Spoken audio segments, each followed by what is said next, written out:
Você tem um deste? Sou louca pelo meu. Na verdade, adoro todas as minhas coisas. Já se perguntou de onde vêm todas as coisas que compramos e para onde vão quando nos desfazemos delas? Não conseguia deixar de pensar nisso, por isso quis saber mais sobre o assunto. E os livros diziam que as coisas se deslocam ao longo de um sistema. Da extração, para a produção, para a distribuição, para o consumo e para o tratamento de lixo. Isso tudo se chama a economia de materiais. Bem, estudei um pouco mais. Eu passei 10 anos viajando pelo mundo, atrás de pistas de onde vêm as nossas coisas e para onde vão. E sabe o que eu descobri? Esta não é toda a história. Falta muita coisa nessa explicação. Em primeiro lugar, neste sistema parece que está tudo bem, sem problemas. Mas, na verdade, é um sistema em crise, porque trata-se de um sistema linear. E nós vivemos num planeta finito. E não se pode gerir um sistema linear num planeta finito, indefinidamente. Em todas as suas etapas, este sistema interage com o mundo real. A vida real não acontece numa página em branco. Interage com sociedades, culturas, economias, o ambiente. E durante as etapas, a vida vai se chocando contra seus limites. Limites que aqui não vemos porque o diagrama está incompleto. Então voltemos atrás para preencher alguns espaços e ver o que falta. Uma das coisas mais importantes em falta são as pessoas. Sim, pessoas. As pessoas vivem e trabalham em todas as etapas desse sistema, onde algumas são um pouco mais importantes que outras. Algumas têm maior poder de decisão. Quem são elas? Comecemos pelo governo. Meus amigos dizem que eu devia usar um tanque para simbolizar o governo. E isso é uma realidade em muitos países, e cada vez mais também no nosso. Afinal, mais de 50% dos nossos impostos vão para os militares. Mas vou usar uma pessoa para simbolizar o governo, porque acredito nos valores e na visão de que o governo deve ser das pessoas, pelas pessoas, para as pessoas. A função do governo é olhar por nós, cuidar de nós. Esse é o seu trabalho. Depois vem as corporações. O que leva as corporações a parecerem maiores que o governo é porque elas são maiores que o governo. Atualmente, entre as 100 maiores economias da Terra, 51 são corporações. À medida que as corporações foram crescendo, em tamanho e poder, assistimos a uma pequena mudança no governo, como se estivessem mais preocupados com o bem-estar deles do que com o nosso. Muito bem, então vejamos o que mais falta nessa imagem. Começaremos pela extração, que é uma palavra pomposa para exploração de recursos naturais, que por sua vez é uma palavra pomposa para destruir o planeta. A verdade é que cortamos as árvores, arrebentamos as montanhas para extrair os metais, consumimos toda a água e exterminamos os animais. Aqui enfrentamos o nosso primeiro limite. Estamos ficando sem recursos naturais. Estamos utilizando demasiados materiais. Sei que isto pode ser difícil de ouvir, mas é a verdade. Por isso temos que lidar com isso. Durante apenas as 3 últimas décadas, foram consumidos 33% dos recursos naturais do planeta. Desapareceram. Cortamos, minamos, perfuramos e destruímos o planeta tão depressa que estamos debilitando a capacidade do planeta para sustentar o nosso modo de vida. Onde eu vivo, nos Estados Unidos, resta-nos menos de 4% da nossa floresta original. 40% dos cursos de água estão impróprios para o consumo. E o nosso problema não é apenas estarmos utilizando demasiados recursos, mas o fato de estarmos utilizando mais do que a nossa parte. Temos 5% da população mundial, mas usamos 30% dos recursos mundiais. Se todos consumissem ao ritmo dos Estados Unidos, precisaríamos de 3 a 5 planetas. E sabem uma coisa? Só temos um. Então, a resposta do meu país a essa limitação é simplesmente ir tomar dos outros. Este é o terceiro mundo, que alguém dirá tratar-se apenas de uma expressão para designar o local para onde foram as nossas matérias-primas. E o que é que acontece? A mesma coisa, destruição do local. 75% das zonas de pesca do planeta estão sendo exploradas ao máximo ou além da sua capacidade. Desapareceram 80% das florestas originais do planeta. Só na Amazônia perdemos 2.000 árvores por minuto, o equivalente a um campo de futebol por minuto. Então, e as pessoas que vivem aqui? Bem, de acordo com esses sujeitos, eles não são donos desses recursos. Mesmo que vivam lá há gerações. Não são donos dos meios de produção, nem compram muitas coisas. Nesse sistema, quem não possui nem compra muitas coisas não tem valor. A seguir, as matérias-primas seguem para a produção, aonde utilizamos energia para misturar químicos tóxicos com recursos naturais para produzir produtos contaminados com tóxicos. Há atualmente no comércio mais de 100.000 químicos sintéticos. Apenas um punhado foi testado para avaliar o seu impacto na saúde, e nenhum foi testado em relação aos impactos sinérgicos na saúde, ou seja, a interação com todos os outros químicos aos quais estamos expostos diariamente. Por isso, desconhecemos o impacto total deles na saúde e no ambiente. Mas sabemos uma coisa: os tóxicos entram e saem. Enquanto continuarmos a introduzi-los nos nossos sistemas de produção industrial, continuaremos a inserir esses tóxicos nos produtos que levamos para nossas casas, trabalho e escolas, e claro, para nossos corpos. Como os BFRs, ou retardantes de incêndio à base de brometo, que tornam as coisas mais resistentes ao fogo, mas são super tóxicos. São neurotóxicos, ou seja, tóxicos para o cérebro. O que é que estamos fazendo usando esses químicos?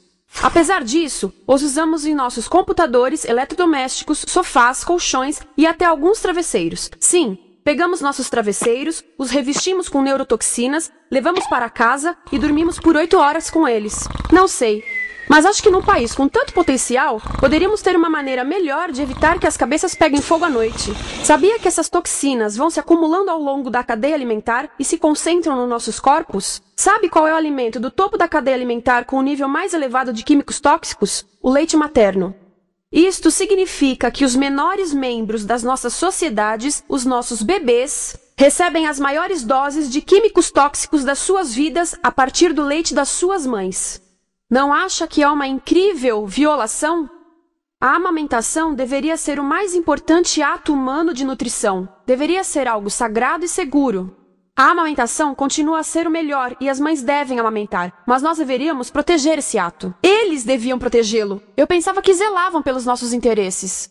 As pessoas que mais sofrem com esses produtos químicos são os trabalhadores das fábricas. Muitos são mulheres em idade reprodutiva, que trabalham com toxinas que afetam a gestação, carcinogênicos e muito mais. Agora eu pergunto, que tipo de mulher em idade reprodutiva trabalharia num emprego deste, exposta a estas toxinas, a não ser uma mulher sem outra alternativa? Essa é uma das maravilhas desse sistema. A erosão dos ecossistemas e economias locais aqui garante um fluxo constante de pessoas sem alternativas. No mundo, há 200 mil pessoas por dia se deslocando de ambientes que as sustentaram ao longo de gerações para cidades, onde muitas vivem em bairros de lata, à procura de emprego, por mais tóxico que seja. Não só os recursos são desperdiçados ao longo desse sistema, mas também pessoas, comunidades inteiras são desfeitas. Sim, as toxinas entram e saem. Muitas delas saem das fábricas em produtos, e muitas mais saem como subprodutos, ou poluição. E estamos falando de muita poluição. Nos Estados Unidos, as indústrias admitem liberar mais de 1.800.000 quilos de químicos tóxicos por ano. Deve ser muito mais, porque isso é o que eles admitem. Trata-se de outro limite, porque quem quer ver e respirar 1.800.000 quilos de químicos tóxicos por ano? Então o que eles fazem? Mudam as fábricas poluidoras para o estrangeiro, para poluir outros países. Mas, surpresa, grande parte dessa poluição volta para nós trazida pelo vento. E o que acontece depois de todos os recursos naturais serem transformados em produtos? Passam por aqui, para a distribuição, o que significa vender todo o lixo contaminado com toxinas o mais rápido possível. Aqui, o objetivo é manter os preços baixos, com as pessoas comprando os produtos em constante movimento. Como eles mantêm os preços baixos? Pagam salários baixos aos trabalhadores das lojas e restringem o acesso aos seguros de saúde sempre que podem. Tudo se resume em exteriorizar os custos. O verdadeiro custo da produção não se reflete no preço. Em outras palavras, não pagamos aquilo que compramos. Outro dia estive pensando nisto. Ia a caminho do trabalho e queria ouvir as notícias. Por isso entrei numa loja para comprar um rádio. Encontrei um pequeno rádio verde engraçado que custava $4,99. Na fila do caixa pensei, como $4,99 podem refletir o custo da produção e transporte desse rádio até ele chegar nas minhas mãos? O metal deve ter sido extraído na África do Sul. O petróleo provavelmente do Iraque. O plástico produzido na China e talvez montado por uma criança de 15 anos numa fábrica do México. $4,99 não paga nem o aluguel do espaço ocupado na prateleira, nem parte do salário do empregado que me atendeu, ou as viagens de navio e caminhão que o rádio fez. Foi assim que eu percebi que eu não paguei o valor do rádio. Então, quem pagou? Estas pessoas pagaram com a perda do espaço dos seus recursos naturais. Estas pagaram com a perda do ar puro, com o aumento de doenças como asma e câncer. As crianças do Congo pagaram com o seu futuro, pois 30% delas abandonam a escola para trabalhar nas minas de coltan, um metal que usamos em aparelhos eletrônicos baratos e descartáveis. Estas pessoas pagaram por não ter direito ao seguro de saúde. Ao longo desse sistema, pessoas contribuíram para que eu comprasse o rádio por $4,99. Mas essas contribuições não são registradas por nenhum contabilista. É isto que eu quero dizer com exteriorizar o verdadeiro custo de produção. E isso nos leva à seta dourada do consumo. O coração do sistema, o motor que impulsiona. É tão importante proteger esta seta que se tornou prioridade daqueles dois sujeitos. É por isso que após o 11 de setembro, quando nosso país estava em choque, o presidente Bush poderia ter sugerido fazer luto, rezar, ter esperança, mas não, ele disse para fazermos compras. Compras! Nos tornamos uma nação de consumidores. Nossa principal identidade passou a ser de consumidores. Não mães, professores, agricultores, mas consumidores. Nosso valor é medido e demonstrado pelo quanto contribuímos para esta seta. Quanto consumimos. Não é isso que fazemos? Compramos, compramos, compramos. Manter os produtos circulando. E como circulam? Sabe qual a porcentagem dos produtos que circulam através desse sistema que ainda são usados 6 meses depois da venda na América do Norte? 50%? 20%? Não, 1%. 1. Em outras palavras, 99% das coisas que nós cultivamos, processamos, transformamos, 99% das coisas que percorrem o sistema são lixo em menos de 6 meses. Como é que podemos gerir um planeta com esse nível de rendimento? Mas não foi sempre assim. Hoje, o consumidor médio americano consome o dobro que há 50 anos. Pergunte à sua avó. No tempo dela, a boa gestão, a engenhosidade e a poupança eram valorizados. Então, como é que isso aconteceu? Bem, não aconteceu simplesmente. Foi planejado. Pouco depois da Segunda Guerra Mundial, estes sujeitos estudavam a forma de impulsionar a economia. O analista de vendas Victor Lebow articulou a solução que se tornaria a norma de todo o sistema. Ele disse: a nossa enorme economia produtiva exige que façamos do consumo a nossa forma de vida, que tornemos a compra e uso de bens em rituais, que procuremos a nossa satisfação espiritual, a satisfação do nosso ego no consumo. Precisamos que as coisas sejam consumidas, destruídas, substituídas e descartadas a um ritmo cada vez maior. O conselheiro econômico do presidente Eisenhower disse: o principal objetivo da economia americana é produzir mais bens de consumo. Mais bens de consumo? O nosso principal objetivo? Não é providenciar cuidados médicos, ou educação, ou transportes seguros, ou sustentabilidade, ou justiça? Bens de consumo? Como é que eles nos fizeram adotar esse sistema de forma tão entusiástica? Bem, 2 das suas estratégias mais bem-sucedidas são a obsolescência planejada e a obsolescência perceptiva. A obsolescência planejada é uma outra forma de dizer criado para ir para o lixo. Eles fazem as coisas de modo que sejam inúteis tão rápido quanto possível para jogarmos fora e voltarmos a comprar. Isso é óbvio em sacolas ou copos de plástico, mas verifica-se isso em coisas maiores como esfregões, DVDs, máquinas fotográficas, churrasqueiras, quase tudo. Até computadores. Já reparou que quando compra um computador, a tecnologia muda tão rápido que em poucos anos se torna quase um impedimento para a comunicação? Fiquei curiosa e abri um desses computadores para ver o que tinha dentro. E descobri que a peça que se muda a cada ano é apenas uma pecinha no canto. Mas não se pode mudar apenas essa peça, porque cada nova versão tem um formato diferente. Tem que jogar tudo fora e comprar um novo. Estive lendo sobre o design industrial da década de 50, quando a obsolescência planejada começou a aparecer. Esses designers eram muito claros sobre o assunto. Chegavam a debater quão rápido conseguiam que um aparelho avariasse, mas de modo que o consumidor mantivesse fé suficiente para ir comprar outro.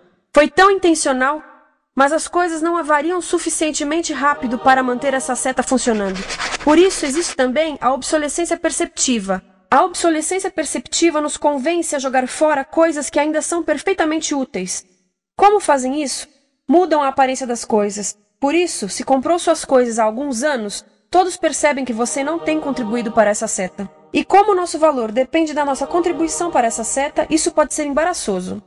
Por exemplo, se eu tiver o mesmo monitor de computador gordo e branco na minha mesa por 5 anos e a minha colega tiver comprado um computador novo, ela vai ter um monitor plano brilhante que combina com o computador, com o celular e até com as canetas.